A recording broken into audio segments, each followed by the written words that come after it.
Ngiyanibingelela bazalwane egama lika Jesu Kristu inkosi yethu. Ngiyabonga mfoka Mqadi ithuba ongiphe lona. Ngizocela nje sikhuleke bese sivula izwi lenkosi. Sizovula kwincwadi yabaseKorinte bokuqala chapter number 6 verse number 12. Nkosi yezulu siyabonga usinikeza ithuba lokuhlangana. Sibonga Nkosi izwi lakhe kwilona elikhulumayo ngathi uNkulunkulu wethu ongcwele lisebenzise-ke njengamanje ukuba ibandla lakho lakhiwe. Nabazalwane baqoqoseleke ngomoya wakho omuhle egameni lika Jesu oyinkosi. Siyakhulekela Nkosi ukuthi nale podcast yenze umahluko ezimpilweni zethu nasezimpilweni zabazalwane. NgoJesu Kristu inkosi yethu siyathandaza. Amen. Incwadi yabaseKorinte uchapter number 6 uKorinte oqala uverse number 12 kufundeka kanjena. Konke kuvunyelwe kimi kepha akusizi konke. Konke kuvunyelwe kimi kepha mina anginakubuswa lutho. Konke kuvunyelwe kimi kepha akusizi konke. Konke kuvunyelwe kimi kepha mina ngiyakubuswa lutho. Umpostoli Pawuli uke wakhuluma kwinkulumo yethu ebesibe nayo ngokudlule. Sifunda incwadi kaTimotheo wokuqala uchapter number 3 verse number 15 obawufundeka kanje obuthi-ke lana nakekela lezo ume kuzo ukuze ukuqhubeka kwakho kuqhame kubo bonke. Ziqaphele wena kanye nesifundiso ume kulezo zinto ngokuba ngokwenza lokho uza kusindisa wena nabakuzwayo. Namhlanje bazalwane ngifuna sisebenze ngalamazwi amabili ukukhuluma ngemphumela yezobuxhakaxhaka ebandleni likaNkulunkulu. Kwinkulumo yethu edlule ungasangizwilalele uphindele emuva uhambe uyilalela besikhuluma lana ngemphumela yezobuxhakaxhaka noma yezobuchwepheshe banamhlanje phecelezi technology kanye nawo internet nama social media ukuthi kunamiphi imiphumela empilweni yabazalwane. Namhlanje sobuka imiphumela empilweni yebandla. Mibili-ke imiphumela esiyitholayo. Oqala umphumela omuhle, owesibili umphumela omubi. Imuphi umphumela omuhle esiwutholayo ngezobuxhakaxhaka noma ngezobuchwepheshe zanamhlanje? Okokuqala sithola ukuthi ibandla likwazile ukusebenzisa lezi zinto ukuhambisa izindaba ezinhle. Mozokhumbula kwinkulumo yokuqala ngathi ngo-2008 abaningi bashumayela ngezobuchwepheshe o-Facebook, o-WhatsApp kanye nezinye izinto ezazisetshenziswa ngalesa sikhathi. Bethi abazalwane uma bengena kulezo zinto bangena esonweni. Kepha-ke bekungenjalo. Kodwa izinto lezo uNkulunkulu azivumele ukuthi zibe khona phakathi kwabazalwane. Kufana nokuba nokuba nemoto. Ukuba nemoto kuhle futhi kubi. Kuhle imoto uma uzoyisebenzisa ezidingweni ngqangi zakhe ezibalekile ukuze ufeze intando yazo ezidingo ezinhle. Kodwa futhi kubi uma usuthatha imoto uhamba ngayo uphuze ngayo utshwala udakwe ngayo uhamba ubona abesifazane ongashadile nabo. So ngamanye amazwi lezi zinto izinto ezikhona emhlabeni ezisetshenziswa ngabantu ezinhle kodwa futhi zingaba zimbi. Silibonile-ke ibandla ngo-2020 la livaleleke khona ngeCovid ukuthi noma kwakuyimpi ebeyingahlosile ebandleni bekuyimpi ehlose emphakathini ekutheni ngenxa yesimo sokugula abantu mabangahlanganyeli isikhashana ukuze uhulumeni akwazi ukulwa nesifo esasikhona ngalesi sikhathi okwakuyi-COVID-19. Ike yasiza kakhulu-ke ezobuchwepheshe zanamhlanje ukuthi abazalwane bakwazi ukuthi bayithole intshumayelo, bakwazi ukubona abanye behlabelela ebandleni kaNkulunkulu ukuze bakwazi ukugqugquzeleka kubona ngaphakathi. Lo mgomo ubufeza ingxenye yamaHebheru chapter number 10 verse number 25. Lo othi masivuselelane ikakhulu njengakuba nibona usuku lusondela. So ngamanye amazwi bekunobuhle obukhulu obusetshenziswa ibandla ukuhambisa izindaba ezinhle. Okwesibili siyabona ibandla la khona ibandla elifundisa izwi likaNkulunkulu neliqondile lisebenzisa izwi likaNkulunkulu ukusiza ukuqondisa isifundiso even nakumanye amabandla angaphandle kwalelo bandla. Abazalwane bagcine bebona ukuthi kusho ukuthini ukuba umzalwane noma sithini isifundiso seBhayibheli bese besuke lapho begcine bekwazi ukuthola iqiniso. So ngamanye amazwi abaningi abade bekhonza emabandleni angakhonzi ngendlela yezwi likaNkulunkulu bagcina bephuma behambe beyokhonza nabazalwane abakhonza ngokwendlela yezwi likaNkulunkulu. Siyakhumbula ukuthi umpostoli Pawuli kwincwadi kaTimotheyu chapter number 4 wokuqala, Timotheyu wokuqala chapter number 4 verse number 1, umpostoli Pawuli uthe umoya ongcwele ukhuluma ngokucacile ukuthi ezikhathini zokugcina kuzokuba khona imimoya ezophuma idukisa abantu, isebenzisa abantu emhlabeni ukuze abantu badukiswe. Kungakho umpostoli Pawuli beyala uTimothi ukuthi wena Timothi-ke nakekela isifundiso, kodwa kokuqala okubalulekile ziqaphele wena. Uqaphele naso isifundiso bese ume kwizinto azishilo umpostoli Pawuli ukuthi makame kuzona uTimothi njengokwenza njani, njengokuzijwayeza ekumesabeni uNkulunkulu ukuze akwazi ukuthi noma zifika lezo zikhathi uTimothi angagcini yena uqobo lwakhe sesenkingeni. So ngamanye amazwi izwi likaNkulunkulu liyasebenziseka ngezobuchwepheshe noma ngezobuxhakaxhaka banamhlanje ukwazi ukuqondisa izwi likaNkulunkulu kubanye abazalwane. Futhi izwi likaNkulunkulu liyakwazi ukuthi libonakale lishunyayelwa ku-WhatsApp njengoba ngenza nje namhlanje kule podcast amandla ensindiso ngishumayela ukuze abanye abazalwane basizakale bakwazi ukuqonda ngokupheleleyo. Lokho ubuhle bezokuxhumana nezokuxhakaxhaka esizisebenzisayo namhlanje esikhathini esiphila kusona. Kodwa ngeke size sigweme ukuthi nawo kuba lezi zinto zizinhle kukhona ububi obuhamba nazo. Yini enza lezi zinto ukuthi kube khona ububi obuhamba nazo na? Kungenxa ukuthi abantu abazisebenzisayo bona uqobo lwabo babi. Mawufunda incwadi kaTimotheyu wesibili, umpostoli Pawuli eyala uTimotheyu, incwadi kaTimotheyu wesibili, uchapter number 4, uthi la kuverse number 1, ngiyaqinisa phambi kaNkulunkulu noKristu Jesu oyakwahlulela abaphilayo nabafileyo ngokubonakala kwakhe nombuso wakhe ngithi shumayela izwi uqinise noma kuyisikhathi noma kungesiso. uPawuli la beqinisa uTimotheyu ukuthi noma lezikhathi zifika kodwa yena makashumayele izwi likaNkulunkulu aqinise noma ahlale kulona angasuki. Abesethi ukhuze uyale ngakho konke ukubekezela nokufundisa.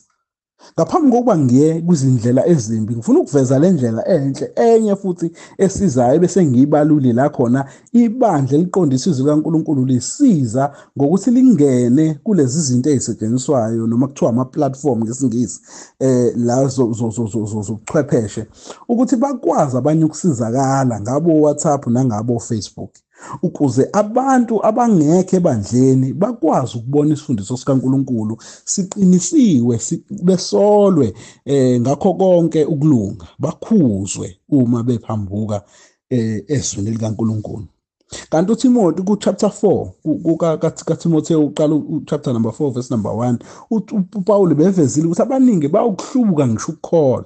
Ngamanye amazwi ibandla eliphilayo liyakwazi ukusebenzisa lezi zinto ukuze likwazi ukukhuza abantu abenza okuphambene noma abasukayo eqinisweni noma sebewile ukuze babuyiselwe ezwini likaNkulunkulu abangasahambi ngokukholwa. Kodwa uPostoli Pawuli kuTimotheyu wesibili uchapter number 4 uthi la kuverse number 3 ngokuba kuyakuba khona isikhathi abangayikuvuma ngaso isifundiso esiphilileyo, kepha ngokwezinkanuko zabo bayakuzibuthela abafundisi njengokubatshwa kwezindlebe zabo. Nabo ukububi bokuqala ukuthi nakuba lezi zinto zizinhle kodwa abantu abazisebenzisayo babi ngobani? Ngoba abantu bayazikhethela ukuthi bazolalela bani bangalaleli bani. Ezikhathini zokugcina sithola ukuthi abantu bazikhethela nabefundisi abazokhuluma njengokubatshwa kwezindlebe zabo. Usho njalo umpostoli Pawuli uthi kunesikhathi esinjalo. Uthi laba bantu kuverse number 4 bayakuflathela iqiniso, izindlebe zabo baziflathelise eqinisweni baphambuke ezinganekwaneni. Kepha-ke wena qonda ezintweni zonke, ubekezele ekuhluphekeni, wenze umsebenzi womvangeli, ufeze ukukhonza kwakho. So uMpostoli Paul ugqugquzela labantu ababekade bezosuka ezwini likaNkuluNkulu noma ngathiwa basebenzisa ezokuxhakaxhaka noma kuthiwa bazisebenzisa ezokuxhakaxhaka, kodwa uMpostoli Paul yena bekhuluma kakhulukazi ngabantu ababezofika esikhathini sikaTimothy benze lezi zinto noma basuke eqinisweni balifulathele iqiniso bese balalela abefundisi abawukubatshwa kwezindlebe zabo. So besisizakala-ke la ekutheni ngalezi zinto bezokuxhumana ezikhona siyakwazi ukuthi sibaqondise labo bantu noma iyakwazi ukuthi izwi likaNkulunkulu libaqondise libabuyise babuyele esifundisweni esiphilileyo. Asibuke ububi balezi zinto ezisetshenziswa namhlanje phecelezi technology. Kakhulukazi iselfoni iyenye yezizinto ekuyiyona kakhulukazi elibulalayo ibandla, ngenxa yokuthi ibandla liyawusebenzisa social media kakhulu. Nayi into yokuqala esiyibonayo ngezwe. IBhayibheli njalo lisikhombisa ukuthi kuyakuba khona iy'khathi ezibi la abantu khona baba ngabazithandayo nabangalifuni iqiniso nabangalaleli abazali. Zonke lezi zindlela zokuphila, zonke lezi ndlela zokwenza abazigcini kuzona kubona, kodwa lezi ndlela bayazithatha bazikhulume kulezi zinto lezi zokuxhumana, ama-cellphone, okuyizona ezenza ukuthi umzalwane agcine sezilalela lezo zinto bese yazikholwa agcine sephila ngazo. Ububi bokuqala lokho. So ngamanye amazwi azigcini ngokuthi kube ibandla manje fanele liphose inselelo ngaphandle emhlabeni noma li-influence umhlaba, kodwa umhlaba manje usuyakwazi ukuthi ngenkolelo yawo u-influence ibandla likaNkulunkulu noma uphose inselelo ebandleni likaNkulunkulu. Liyini ibandla likaNkulunkulu? Ibandla likaNkulunkulu lithi iBhayibheli lona liyisisekelo seqiniso. Mawufunda incwadi kaTimotheyu uqala chapter number 3 verse number 15. Lithi-ke kepha uma ngilibala lelizwe selifundile, lithi khona uyakwazi ukuthi kumele ukuba abantu bahambe kanjani endleleni kaNkulunkulu. Eyibandla likaNkulunkulu ophilileyo, insika nesisekelo seqiniso. Ngamanye amazwi uMpostoli Paulus uvezela la ukuthi ibandla njengoba liyinsika kaNkulunkulu, liyinsika yeqiniso, banendlela abantu abasebandleni ekumele bahambe ngayo. Ibandla-ke lingabantu abakholwa uJesu Kristu bahlangana baba isiqu sabantu abathize, akusiyona indlu ekusondela kuyona, kodwa ibandla lilodwa lingumakoti wewundlu.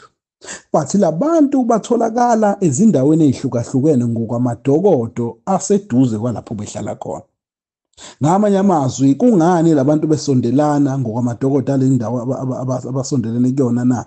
Kungenxa ukuthi bafisa ukugcina umyalo wamaHebheru chapter number 10 uverse number 25 othi singakuyeki ukuhlangana kwethu njengokumkhuba wabanye.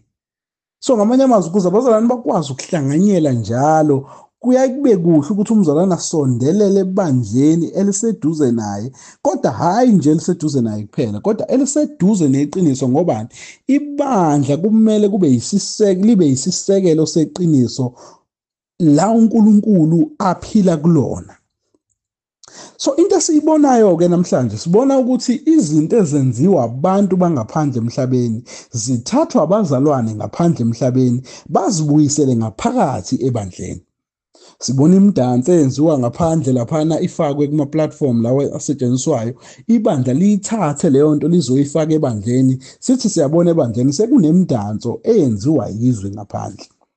Kunemculo eculwa ngaphandle, abantu abangakholwa benza imiculo ekuthiwa igospel. Ibandla lingayibheki leyo mculo ukuthi ngabe ngempela ikhuluma izwi likaNkulunkulu yini, isisekelo esiyiqiniso esifanele sibe sebandleni, bese ibandla liyayithatha leyo nto lizoyifaka ebandleni isetshenziswe ngaphakathi endlini kaNkulunkulu.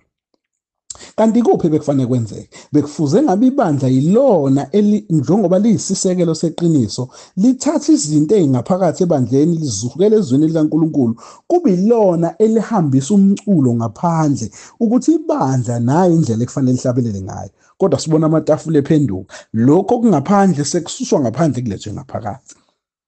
Akugcini lokho kuphela. Okwesibili ukuthi lo myalo kwamaHebheru chapter number 10 verse number 25 sesiwubona abantu sebejwayela ukungawenzi. Uthini lo myalo? Verse number 25, singakuyeki ukuhlangana kwethu njengomkhuba wabanye. So ngamanye amazwi abazalwane abasagcini nje ngokuthi benze lokho, kodwa umuntu useyakwazi ukuthi ayihlalele ekhaya athi ngizokhonza ngeselfoni, angisezukuya ebandleni sengizokhonza ngeselfoni. Umbhalo wamaHebheru uma ebhala lo myalo ubhala kwesiphi isikhathi na? Ubhala esikhathini la khona ibandla belikade lihlangene nokuthunjwa, lihlangene nokubulawa ngenxa kaJesu Kristu. So laba bantu mebethunjwa bebulawa, umbhalo wamaHebheru kusona leso sigameko uthini? Ningakuyeki ukuhlangana njengalokhu kuwumkhuba wabazalwane. Ngikhumbula omunye umfundisi ekuthiwa uJohn MacArthur osanda kudlula emhlabeni ukuthi kwathi nge-COVID-19 abantu bevalelwe emnyango, wafunda lo myalo wabe sethi ibandla lihambe libandleni, liyeke ukulalela uhulumeni, lihambe lendlini kaNkulunkulu. Naw kuba kunokuphikisana-ke kuloko, kodwa into enkulu abekade eyigqugquzela ukuthini? Ukuthi ibandla liyalwe uNkulunkulu ngombhalo wamaHebheru ukuthi malingakuyeki ukuhlangana, kodwa malihlangane njengomkhuba wabanye. Futhi njengalokhu abazalwane behlukahlukene ey'ndaweni zabo, nebandla leli kade libhalela umbhalo wamaHebheru beligqugquzela ukuthi yenzani lo mkhuba ngoba uwumkhuba wabazalwane, ukuhlanganyela. So ngamanye amazwi-ke ububi esikutholayo la besibili yiloku bokuthi abazalwane-ke manje sebeyayeka ukuya endlini kaNkulunkulu. Umuntu athi ahambe athi ngizohlala ekhaya noma ngizohamba ngiye emsebenzini, ngizobe sengivula ifoni yami bese ngikhonza ngefoni yami. Kubi yini lokho? Yebo kubi. Kuhle yini lokho? Yebo kuhle. Kubi kanjani? Kubi ngokuthi umzalwane useyawuyeka umkhuba wokuhlanganyela ukuze afeze le ndawo yokugcina ethi kepha masivuselane kakhulu njengokuba usuku lusondela. So ngamanye amazwi umzalwane kufanele abe ingxenye yebandla ukuze avuselelwe abazalwane abasebandleni. Kunaloko useba umzalwane ongekho ebandleni. Enye izinto esiyitholayo ukuthi sithola ukuthi kunabazalwane abathi ngumzalwane nginebandla eliseGoli kodwa ngibe ngihlala eThekwini. Umzalwane ahlale nje 5 years eThekwini kodwa bese ethi ibandla lakhe liseGoli. iBhayibheli alikuvezi-ke lokho, liveza ukuthi ibandla fanele lihlanganyele, abazalwane kumele bahlanganyele ukuze bavuselelane njengalokhu iy'nsuku sesizimbi nosuku lenkosi lisondela. Verse number 2, incwadi yabaseRoma chapter number 12 verse number 2 lithi iBhayibheli ningalilingisi lelizwe kodwa niguqule isimo ngokwenziwa ibe yintsha ingqondo yenu kuze nibe nokuhlolisisa okuyintando kaNkulunkulu okuhle nokuthandeka nokupheleleyo. Ibandla kufuze ngabe akulona elilandela izindlela zezwe, kodwa izwe kufuze ngabe ilona elibukele ebandleni. Ibandla fanele libe ngukwahlulela kwezwe. Izwe malibona ibandla indlela eliphila ngayo lizahlulele izwe ukuthi ngempela simhlubukile uNkulunkulu. Ngakho-ke namhlanje sikwazi ukuthola izinto ezifana nokuthi amatemu afana nokuthi angishiyanga uNkulunkulu kodwa ngashiya ibandla. So ngamanye amazwi lowo muntu uyageja ezwini likaNkulunkulu ngoba ibandla umzalwane kumele abe ingxenye yalo, kumele abe ngaphakathi ebandleni, kumele abe ingxenye yokukhonza kwabazalwane ngaphakathi ebandleni. Okwesithathu okubi okwenziwa yilezi zinto ukuthi okokuqala sithola la ukuthi kunezinto nje ezakhulunywa umfundisi lo bengingamusha eqaleni uJohn MacArthur, abazalwane abathize abancane ababethatha lezi zinto zokuxhumana bengene ngazo kuzona bese bekhulume kabi ngabaholi abaqotho. Babethatha imibono yabo bakhulume ngabaholi abaqotho ebandleni. Ungabe kubi yini ukukhuluma ngabaqotho abangekho qotho ebandleni, ngabaholi abangekho qotho? Yebo, akukubi. Uma umuntu egeja izwi likaNkulunkulu, iBhayibheli liyasivezela ukuthi ngempela lowo muntu kumele akhuzwe. Sikuthola lokho kwincwadi kaTimotheyu wokuqala la khona umpostoli Pawulo ekhuluma ekhuza ngabanye abazalwane asebeshila isifundiso ngenxa yokuthanda izinto zalelizwe. So ngamanye amazwi ibandla kumele ukuthi likwakhuze abantu abenza izinto ezimbi, kodwa kubi uma ibandla lingena kulama platform likhuluma ngezinto ezenzeke ebandleni bese lizikhulume ngaphandle kwizinto ezenzeke ebandleni. Lo siyithola kwincwadi kaSekorinte chapter number 6 from verse number 1 kuya ku verse number 12. Lana umpostoli Pawulo wayekhuza labazalwane asebethatha izindaba zangaphakathi ebandleni. Kwakunokuxabana la ebandleni bese bethathe izindaba eziphakathi komunye nomunye babayise enkantolo yabantu abangakholwa. Uthini umpostoli Pawuli la? Uthi umpostoli Pawuli abanaye yini umuntu ohlakaniphile ebandleni ukuba abaholele ebasize kulezo inkinga ababhekene nazo na? Usethi-ke kepha-ke kuverse number 6 wabaseKorinte chapter number 6 verse number 6 uthi kodwa-ke okwenza phambi kwabangakholwa. Uthi verse number 5, sorry, ngisho lokhu kuba nibe namahloni kunjalo kanti akukho namunye phakathi kwenu ohlakaniphile onganquma phakathi kwabazalwane bakhe na? Kodwa umzalwane umangalela umzalwane nalokhu kwenza phambi kwabangakholwa na? Sikwazi ukubona la izinto eziyihlazo zenzeke ebandleni, umuntu ayithathe umzalwane aziphonse ngaphandle kubantu abangakholwa. So ngamanye amazwi ububi bezokuxhumana ila khona sithatha izindaba siyifaka lapha ko Facebook, siyifaka ko Twitter ngaphandle kokubheka ukugqugquzeleka kothando. Iy'ndaba zebandla zimele ukuhlala ngaphakathi kwebandla, zixoxwe ngaphakathi ngabantu abangaphakathi ebandleni. Kodwa la sithola izinto zebandla sezikhulunywa nabantu abangaphandle abangakholwa nabangamazi uJesu Kristu. So ngamanye amazwi lezi zinto ziba yichilo kuNkulunkulu uqobo lwakhe. Usethi-ke verse number 8, kepha nina uqobo niyona niyaphanga nikwenza lokhu nakubazalwane benu, uphinde ugxeka laba ababekade benza izinto bentshontshela abazalwane. Uphinde ugxeka nalabo abazalwane abathe bentshontshelwe basuka baya kwiyinkantolo zangaphandle zabantu abangakholwa ebebekhona ababonisi ngaphakathi ebandleni kaNkulunkulu. Usethi-ke umpostoli Pawulo anazini labantu abangalungile verse number 9 ukuthi abakulidla ifa lombuso kaNkulunkulu na, athi bangadukiswa nakanye abeseyababala ukuthi izidakwa nezifebe nabo bonke abesilisa ababalana athi bo bantu abazolidliswa ifa lombuso kaNkulunkulu. Kodwa abazalwane verse number 11 babe njalo abanye kithi, kepha sesahlanzwa sangcweliswa senalungisiswa ngegama lenkosi uJesu Kristu nangomoya kaNkulunkulu wethu. So ngamanye amazwi asisenjalo singabazalwane, kumele izinto zebandla sizilungise ngokwebandla likaNkulunkulu. Ingakho kumpostoli Pawulo kuverse number 12 ethi-ke konke kuvunyelwe kimi kepha kusizi konke kuvunyelwe kimi kepha mina ngiyakubuswa yilutho. Yebo, lezi zinto zikhona zama-social media namhlanje, kodwa akumele zimbuse umzalwane. Nakuba umpostoli Pawulo wayekhuluma ngokuthi labazalwane bavunyelwe ukuthi bangalisebenzisa ilungelo labo lokukhululeka kuJesu Kristu, kodwa lelo lungelo lokukhululeka kuJesu Kristu akulona lonke elisizayo. Kuvunyelwa umzalwane abe nelungelo njengomzalwane ukuthi akwazi ukuthi aphile asebenzise izinto zomhlaba, kodwa kumele ukuthi aqaphele umzalwane ukuthi lezo zinto ayisebenzisayo na ziyasiza yini, ziwusizo yini. Kunomzalwane owakhipha ilist yokuthi iziphi izinto esingayibheka ngaphambi kokuba sifake amavidiyo noma sifake siposte amagama athize kulezi zinto zokuxhumana na. Iziphi izinto esingayibheka? Okokuqala singabheka ukuthi ziyakha yini. Okwesibili singabheka ukuthi nakuba siyiposta zigqugquzelwe ngumoya ongcwele yini, zigqugquzelwe yizwi likaNkulunkulu yini. Obese kuthi okwesithathu zigqugquzelwa uthando yini labazalwane. So ngamanye amazwi singabazalwane akumele sithathe izinto zezwe siyilethe ngaphakathi endlini kaNkulunkulu, kodwa futhi akumele sithathe izinto ezithize ezimbi endlini kaNkulunkulu siyise kubantu abangakholwa.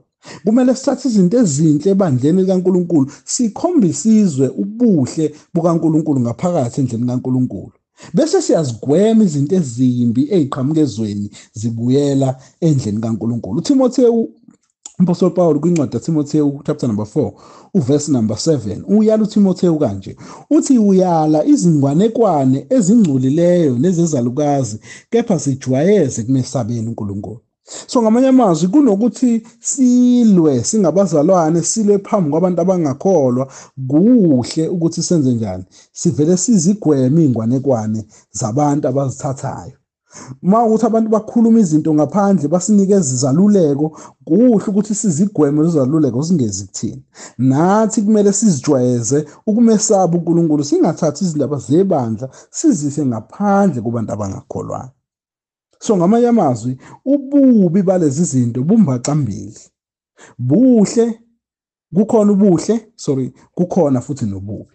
So ngamanye amazwi umzalwane kumele ahleze eqaphela ukuthi kuyasiza yini lokhu akusherayo. Kuyasiza lokhu akusherayo. Ngelinye ilanga abazalwane baphosta umfundisi ewa epulpit ngoba egula. Akusilona udaba engabe lelo silivezela abantu abangakholwa. Akusilona udaba engabe lingene ngisho ku-WhatsApp lelo. Kodwa yini? Ingenxa yokuthi iy'khathi esiphila kuzona izikhathi ezinzima nabantu esiphila nabo abantu sekunzima abangasakwazi ukuba nokuthobeka nokulalelana. So ngamanye amazwi bazalwane, lezi zinto lezi zokuxhumana zinhle futhi zimbi. Kumele umzalwane aqaphele ukuthi uyawukhumbula u-1 Corinthians chapter 6 verse number 12. Konke kuvunyelwe kuyena. Uvunyelwe umzalwane ukuthi angasebenzisa iselfoni yakhe. Kuvunyelwe umzalwane ukuthi angakhuluma ngey'nto zakhe zokuxhumana, kodwa akusizi konke.